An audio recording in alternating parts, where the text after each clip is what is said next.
Good afternoon. Welcome to the coffee run. Really excited to talk to you. It is episode number 555, and I thought that I would come to you live today from my office because I've been filming in here today and it's been a whole bunch of fun. So I thought I would share a little bit about what I'm doing, because I figured that that might be something that can help you. So for years and years and years and years and years, I got over myself many years ago and decided that I needed to find a way or find the confidence to do like video blogging. Now, it's really funny. There was a comment that a gentleman made over on LinkedIn yesterday or the day before actually, and made mention, because I was talking about confidence and the importance of, sharing your message far and wide and, doing the thing that you need to do. And he said, oh, you seem very confident and, happy to throw yourself out there, words to that effect. And I actually just said, well, actually, it hasn't always been this way. And it's absolutely been a work in progress for me. It's something that it's not something that I felt happy doing. It wasn't something that I felt confident doing. It wasn't something that I wanted to do very regularly. But the thing that I did know, and this is going back even in 2011 when I started creating and filming videos and video blogs and things like that, it was something that I knew most people have got this a massive fear around, right? They say, I think that some of the fear of public speaking is one of what humans top 5 fears, I think. And when I can't remember the actual number, might even be in the top 3. I think flying is one of them, public speaking is another one, and I can't remember what else there are. So those two are really high, right? And I was like, oh, I'd fly anywhere. I have no issue with flying at all. But public speaking, and there's different ways of public speaking. Public speaking was a really big kind of ooh, because I was so petrified of losing my words, losing my train of thought, looking like a complete dill, having people judge me, having, negative feedback, criticism, all of that kind of thing. And so I put off creating videos for quite some time. I knew that it was something that I had to do, but I put it off and I put it off and I put it off. It's really actually quite hilarious finding there were some blogs that I've written recently where I reflect back on what it was like back in 2010 and 2011 in those first couple of years of building my business, and how hard it was, how insecure I was, how scared I was of things not working. That I would do everything, right? I made the decision back then I would do everything that I could possibly do in order to get myself out there, get my message out there, make it happen, and really get past this whole, feeling of, I've got it straight here, this feeling of not being confident. I knew that I had to put that aside. So looking back through some photos, there's some hilarious photos of me with curly hair and, pulling silly faces, and got the white sheet background and stuff like that. It's really interesting. And I needed to, I guess what I decided to do is I needed to put aside my fears and my lack of confidence and kind of just come back to, all right, what is it that I need to do? So here's the interesting thing. And today's topic is all about batching your shiz, right? Which is batching your content, batching your emails, batching your social media stuff. So batch creating is where I will sit down and I will create, and then schedule and disseminate stuff around the internet from there. I have systems these days to do that for me, but I used to do it all manually. So I would go in and pre-create a whole ton of those picture quotes that you've seen, the between the eyes emails that I used to email out all the time. I was talking to Jess, my OBM yesterday, and I said, oh, I haven't done any of those in ages. I'll go and do some more between the eyes posts. But I do the same thing with video blogs, and I haven't filmed actual video blogs for a couple of years, I think. And it's not because I don't like it. It was just because I just decided to not, and just really focus on written content and being really in the moment. And what I realized last week was I filmed a 4-part video training series for you guys called Rock Your Marketing. You've probably seen it going out all over the internet. And if you want to be in that, just flick me a message and I'll make sure that you get the correct link, because there's been something funky going on apparently. Filmed that, and I had such a blast filming it. I was like, I don't understand why I haven't filmed video blogs in so long. This is really funny. One of the reasons I know why I do put it off is the lighting situation makes me grumpy, and the creating a set conversation, or the creating the set, not even conversation, the detail around that makes me annoyed. It's like, I've got to get the lighting right. I've got to try and get where I'm right. I've got to try and make the background right. It's like all of this detail, and it's just quite frustrating actually. So what I spent some time doing yesterday, and this is where batch creating becomes really important, I sat down in my lounge area, and I've lost my piece of paper that I wanted to show you. Here it is. I'm like, okay, let's get clear. If I was to batch film a whole blog, a series of blogs, how many ideas can I come up with? So I've got 17 that I wrote down on my little piece of paper here. I was like, all right, I can do that. I might not film 17 of them, but I know that I can probably get, a good 6 to 8 done probably in a day.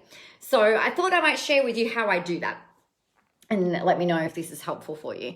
So the very first thing that I did was I sort of sat down, as you do, and originally I was actually just sort of thinking, well, with my laptop, like, what are the problems that I know you guys have? What do I hear every day? What do people complain about to me every day? What are they worried about? What are they feeling not confident about? What are they frustrated by? What do you want? What do you not want? That kind of thing, right? So I was sitting down and I was like, all right, well, we've got the scattered gun approach to marketing where, we've got some big names in the marketing world will tell you to be present on every single platform, right? Be present on every platform, be omnipresent, be everywhere. Work it, hustle or die. If you're asleep, you can be hustling. And I'm like, fuck that shit, is my personal opinion. I like to sleep actually. But so like scattered gun marketing was kind of like trying to spread your shit everywhere and not having anything that you kind of specialize in, I think is a problem. So I've got about that. I've got like, how do we choose a niche? The number of times I've heard people say, I don't know who my ideal client is. I don't know how to connect with them. I don't know how to engage with them. I don't know how to choose. I don't want to cut out half my market. All of this kind of thing. It's like, right, well, that's a huge thing. Not knowing how to create connection. How many of you don't know how to create connection via your content and on your pages? I hear it all the time, right? Where people will say, well, like that nobody's watching my stuff, nobody's commenting, no one's replying, I don't even get a like, things like that. So we're wanting to know how to create connection. And one of the points on that actually that I think is really important for everybody to be reminded of on a regular and consistent basis is that there are many, many people who will follow you who won't comment until they feel safe. And different people feel safe in different ways, right? So case in point, there's a gorgeous lady who actually won Queen of Contentology in February. I've got to put a post up about that actually. Thank you for reminding me, Nicola, as she says to herself. Her name's Janine. And we were doing something the other day, and it might have been yesterday actually, or Sunday, and she made comment about a red dress that I was wearing the other day, and I know in a photo, I wasn't literally wearing it the other day. It was in an image that I posted. And she said, oh, I think this is the first dress that I saw you in when I started following you. I was like, oh, okay, cool. And the photo that I put up was from something like 2011, the actual photo that I posted with that blog. And I said that I also had I had a photographer take some photos of me on some sand dunes out here. If you want to see some amazing an environment in my back garden, if you guys go and Google Perry Sandhills, there's like massive sand dunes, and it's so spectacular, like in the outback. And so one of the photo shoots that I needed to have, I was working with a PR company in the US, and they said, oh, we need a photo of you, and one of the things that we want to highlight is the fact that you live in the middle of nowhere. I've gone, okay, cool. So I went and had a photo shoot done, and I had the big red dress that it was like all billowy and beautiful and whatever. It was really fun to do. And that was the first photo that she saw. And that so happened to be in, it was either 2014 or 2015. Now, this lady didn't buy from me, as far as I know, like bought directly from me, hadn't purchased from me directly prior to January this year. I had not seen her name pop up in any of my videos. I had not seen her name pop up in any of my emails. She hadn't responded, as far as I know, to any emails that I had sent. And I manage my own inbox, right? So if you send me an email, I reply. If you send me a message on Facebook, I reply. It's something that I really pride myself in, is maintaining that human connection with people. And if you email me, I reply back to you, unless you're an asshole, and then I'll probably just put it in the bin, which none of you are going to do that because you're all lovely. But it's happened. People have, blah, blah'd me, and I'm just like, delete. I'm not even replying to that. So, I hadn't seen any interaction from her at all, yet she'd said that she'd been following me since she'd seen this particular photo, that photo first went out, and that was 2014 or 2015. So this particular woman, if we imagine 2015 to 2021, that's a good 5 or 6 years, depending on when it was that year she saw it, 5 or 6 years before she even became visible to me, before she even spent any money.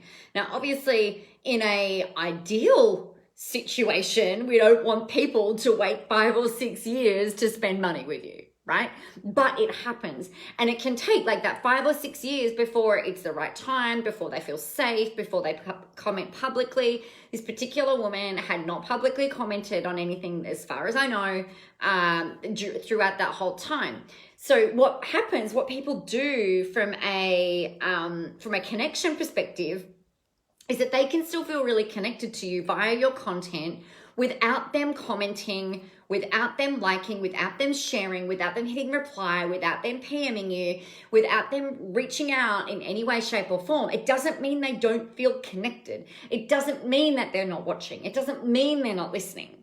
It just means that perhaps the timing's just not right for them, or what you've been putting out isn't compelling enough for them yet to go, all right, yes, I'm in, shut up and take my money. Please, let's go, let's bring this shit on, right? So remember that. Remember that not everybody is going to be so quick to show you that they're feeling connected to you. I tend to not comment very much. I'll comment on friends' posts and things, and I'll comment on client stuff, but I don't tend to comment on general content. And part of the reason for that is that I just don't. But what's curious is that my husband can comment on something or comment on a post that I'm not following, and I'm not friends with the person, or maybe I'm not liking or following the page. Dominic can comment on something, and it comes up as a notification in my feed that he has commented on XYZ post. So even if and some people don't like that, right? Some people don't want everybody to see, or their friends to see, what they're commenting on. And it does depend on what's going on. You know, if it's in a private group, then those notifications don't go over into your newsfeed. But if it's a public page or a public post, then you will sometimes get those notifications. So that creating connection, not everybody wants the whole world to see what they're commenting on or who they're following, right? It's just they like that sense of privacy. They might like that sense of anonymity. They might like that sense of just not being public. You know, who knows what drives people. So there was that one that I was like, right, yep, that's really important. The fear of rejection. Oh my God. The number of times in the past that I wouldn't put myself out there or I wouldn't say something because I was so worried about reactions from people, or I wouldn't pick up the phone and make sales calls because I was deathly afraid that someone would say no to me. And then I would make that all about me, of course, because, you know, that's what I would do. And that's what we think is really going on. But it's not necessarily about you why people say no. And the fact of the matter is this, when it comes to rejection, no one can actually reject you without your permission, right? Because it's all based on your interpretation. Someone can say no to you. That's not rejection. They're not asking, you know, you're not asking to marry them. You're not going through those important steps. It's like you might be saying to them, hey, I've got this program. Would you like to buy it? And if they say no, they haven't rejected you. They just said no. So this fear of rejection is really interesting because I remember for me, what I was worried about was that if they said no, then my self-worth was so highly linked up with people buying from me or people saying, yes, you're amazing, or, you know, whatever, like basically that external validation, that every time I heard a no, I was like, it's like, oh my God, what's wrong with me? When, you know, there could be a billion reasons why somebody said no. It's actually got nothing to do with you. So, you know, it's interesting, these fears that we have around why we might not put ourselves out there. So there's a whole bunch of other blogs that I came up with, as I told you. So, you know, I've got them all on here and we'll be filming some of them. I'll be writing some of them. But here's the thing that I think is super important. Sit down and start dumping out on a piece of paper or in a document all of the problems, the self-talk, the things that people say, the questions they ask you, like, what do I wear on video? There's a whole blog in that. And what you can do then, and I strongly encourage you to do this, is actually go and schedule some time for you to create things. So you could block out a whole day, you can block out a half day, do whatever it is that you need to do and sit your ass down or stand your butt up and just batch create your stuff. The interesting thing that happens is this, and this has happened right from day one for me. The more, if I batch create things, the first one or two things might be a little bit like, it could be a bit hard to kind of get going. But then once you've got one under your belt, particularly if it's a blog or an instructional video or a webinar or, you know, picture graphics, whatever you're doing, by the time you get some under your belt, the next ones become easier and easier and easier. And then you kind of hit your flow zone. And then it's just like, you know, the world kind of opens up and everything becomes easier. And you're like, why didn't I just do this in the first place? Because the more we push back on it, the harder it is to get started, right? That's where procrastination lives. So one of the best things that I have found about batch creating is that it gets your content ready. It always is about solving problems. It reduces stress and overwhelm for you, right? So if you go and you spend some time batch creating everything for the week or everything for the fortnight, or not everything, most things, then it gives you a whole ton of content to get ready with. It also means that you don't then land on a Monday and go, shit, I've got nothing created. I've got nothing scheduled. I've got nothing done. What am I going to do? How am I going to do it? Then you land in overwhelm mode and then nothing happens, right? It's just like, it's like this thing that just sort of like steamrollers and gets bigger and bigger and bigger and bigger and bigger. And we don't want that. Hey, Marilyn. Hey, Bridget. So the best thing that you can do is sit your butt down and make a plan. So plan it, then work out exactly what it is that you're going to do, what you're going to say, how you're going to say it, and then batch create your things. And then go back and edit things if you need to and schedule it. All right, it'll save you a whole ton of time. So this is what I am doing today. I am batch filming our blogs for you so that you've got some cool stuff that you can work on. And we're going to start sharing those after I've edited them, which will happen in the very near future. So on that note, you know what you need to do. You need to get yourself out there, go help some people, have a whole ton of fun doing it. Most of all, remember that the world is ready for your brand of awesome. And of course, it goes without saying that if you want help with this, we have got Visible, the Immersive Experience, happening towards the end of this month. And then you have the whole of April where I get to kick your ass and hold you accountable and make sure that you're actually implementing the stuff that you learn, because without implementation, nothing freaking happens. So that's your job. All right, my friends, have an awesome and fabulous day. And if I don't see you before, I will see you tomorrow. You're awesome.